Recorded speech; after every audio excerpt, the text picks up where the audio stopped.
In breaking news out of Washington, D.C., the U.S. Supreme Court ordered Louisiana to hold congressional elections in 2024 using a House map with the second mostly black district. Paul Murphy brings us reaction to the High Court's order. The U.S. Supreme Court has now granted emergency relief to the state of Louisiana to halt a lower court ruling that threw out the state's new congressional maps. Lawmakers approved the maps, creating a second majority black congressional district in January. The district cuts through the center of the state, extending from Shreveport to Baton Rouge. But a three-judge panel threw out the new boundaries, siding with challengers who argued the new minority-majority district was an impermissible racial gerrymander.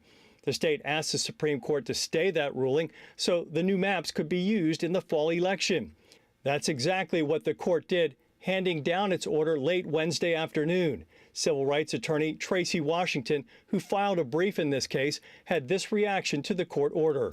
This is something that's been denied for decades, but is now, through the United States Supreme Court's action today with this day, we anticipate through the 2024 congressional elections, we will be allowed to see this second majority-minority congressional district.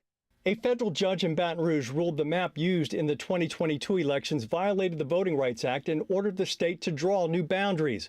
Although Louisiana is nearly one-third black, under the old map, 5 of its 6 congressional districts were predominantly white.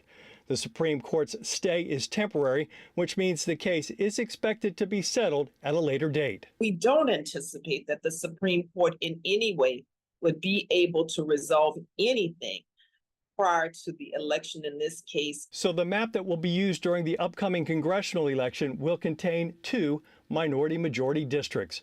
Paul Murphy, WWL, Louisiana.